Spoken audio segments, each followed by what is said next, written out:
सबसे पहले जैसे कि कामरुल जी ने बताया, यहाँ पे अजय चिकारा जी की उपस्थिति में यहाँ पर हम लोग जो है ये नेशनल अपना यंग इंडिया के बोल जो कार्यक्रम है उसको लॉन्च करने जा रहे हैं। इस कार्यक्रम का आप उद्देश्य समझिए कि उद्देश्य क्या है।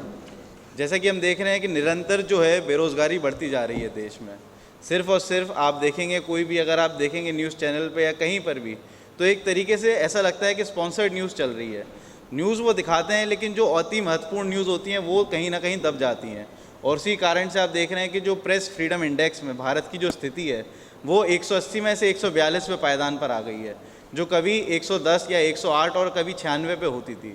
तो आज हम देख रहे हैं किस तरीके से जो प्रेस का एक इंस्टीट्यूशन है उसकी हत्या कराई जा रही है स्पॉन्सर्ड न्यूज़ के द्वारा, सरकारी मशीनरी के द्वारा और तमाम चीज़ों के द्वारा। जैसे कि आप देखें, कभी भास्कर के ऊपर छापा पड़ जाता है, कभी यहाँ पर कोई और मीडिया ग्रुप होता है उसके ऊपर छापा पड़ जाता है।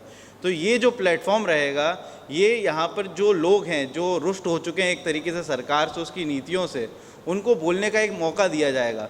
क्योंकि आप एक आदमी की आवाज़ दबा सकते हैं लेकिन अगर 1000 आदमी खड़े हो जाएं तो उनकी आवाज़ आप नहीं दबा सकते। तो यही जो है हमारा पूरा मकसद है कि जो युवा वर्ग है जिसको आज कहीं ना कहीं लग रहा है कि उसकी आवाज़ यहाँ पर सोशल मीडिया और मीडिया के माध्यम में दबा दी जा रही है, तो उसको हम एक देंगे, प्लेटफॉर्म देंगे। और प्रत्येक व्यक्ति को यहाँ पर जो भी इसमें इच्छुक होगा, चूँकि देखिए ये जो है ये स्पोक्स पर्सन बनाने की एक प्रक्रिया है। पहले क्या होता था कि कोई भी आया, किसी के कहने पर हम स्पोक्स पर्सन यहाँ पर चयनित हो जाते थे, लेकिन अभी जो है ये पूरी पारदर्शी एक हम लोगों ने प्रक्रिया बनाई हुई है। प्रत्येक ज़िले में कंपटीशन होंगे जिसमें एक जूरी बैठाई जाएगी। जूरी में एक प्रेस के फ्री अपने सीनियर मेंबर होंगे, एक उसमें अपने रिटायर्ड जज होंगे या फिर आपके टीचर होंगे, और उसमें एक यहाँ पर जो लोकल के रिप्रेजेंटेटिव होंगे वो होंगे।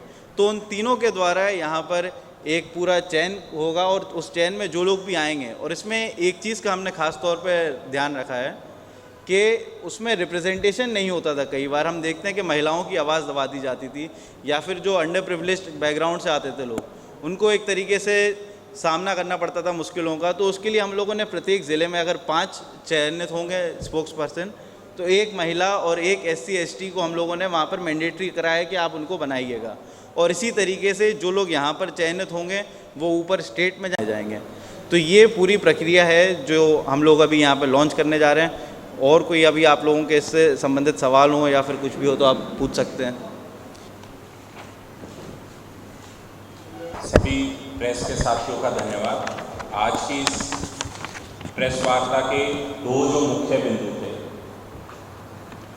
आप सब ने देखा है कि हिंदुस्तान की जो वर्तमान परिस्थिति है, चाहे डीजल पेट्रोल के दाम हो, गैस सिलेंडर के दाम हो, सरसों के तेल के दाम हो, जो कमर तोड़ महंगाई है, जो आसमान को छूती बेरोजगारी, जो पढ़ा लिखा युवक आज बिना नौकरी के घूम रहा है।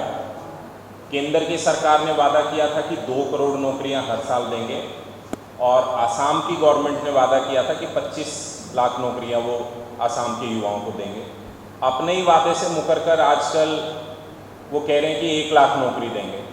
हम कह रहे हैं कि 1 लाख का भी आप कोई एक्शन प्लान तो आप लेके आइए कि किस डिपार्टमेंट में कितनी वैकेंसी है, कहाँ दे रहे हैं।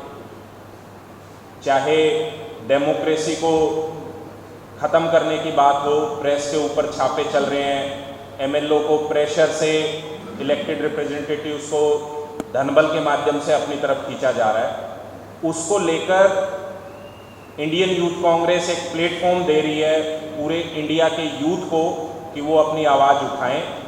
और जो यंग इंडिया के बोल, हिंदुस्तान एक युवा देश है, यंग इंडिया के बोल टॉपिक के साथ, नाम के साथ IYC का ये कैंपेन रहेगा। और ये पूरे हिंदुस्तान के हर डिस्ट्रिक्ट लेवल पे यूथ को अपनी बात रखने की अपॉर्चुनिटी मिलेगी।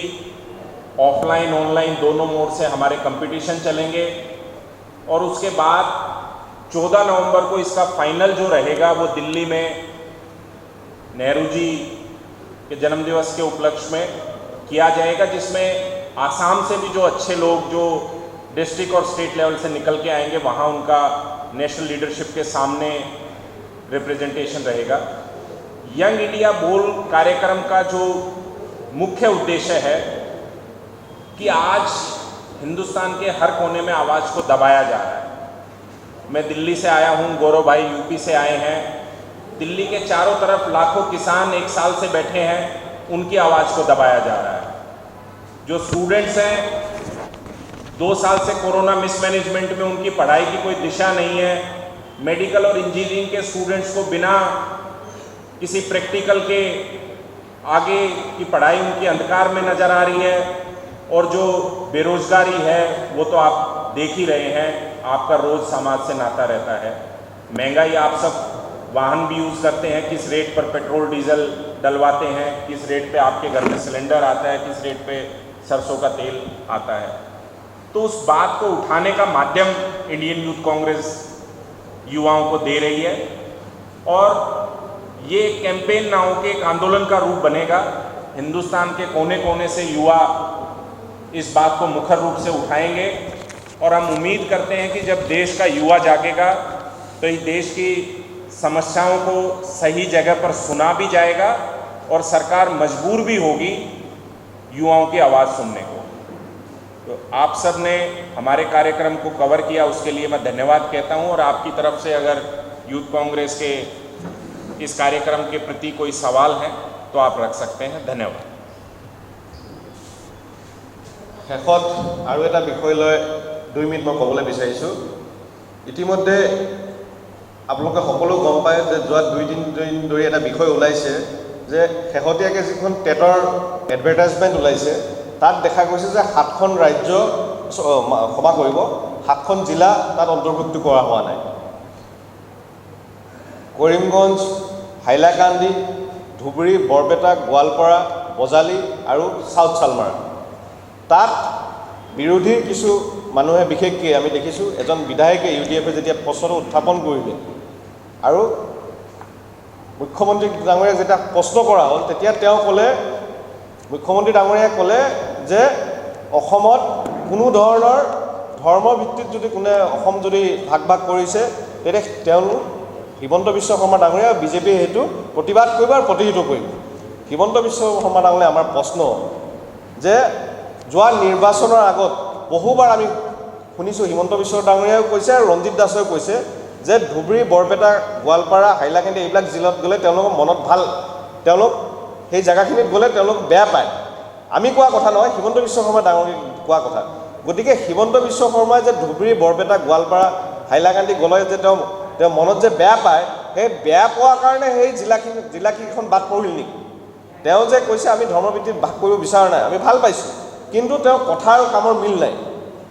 আজি আপোনালোকে গম পায় দক্ষিণ হালমাৰাই হওক, কৰিমগঞ্জে হওক, হাইলাকান্দি হওক, বিভিন্ন ভিতৰুৱা জেগা আছে, তাত সকলো জাতি, ধৰ্ম, বৰ্ণৰ লোক তাত বসবাস কৰে। কিন্তু এই আজি দক্ষিণ হালমাৰাৰ যিখিনি তাৰ ওচৰত আপোনাৰ ধুবুৰী আছে, বৰপেটা আছে, গোৱালপাৰা আছে, ক'তো ৰখা নাই। সেই দক্ষিণ হালমাৰাৰ ল'ৰা ছোৱালী আহি পেলাই তেওঁলোকে আহি পেলাই বঙাইগাঁৱত পৰীক্ষা দিব লাগিব, তেওঁলোকে আহি গুৱাহাটীত পৰীক্ষা দিব লাগে।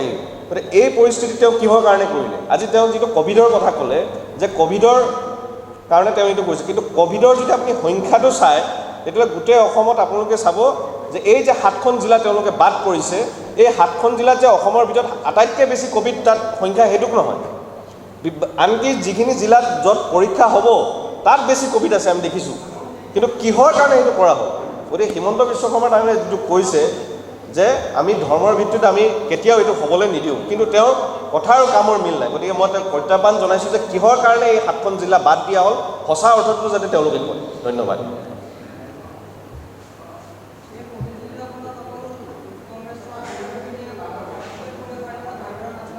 কি ক'লে?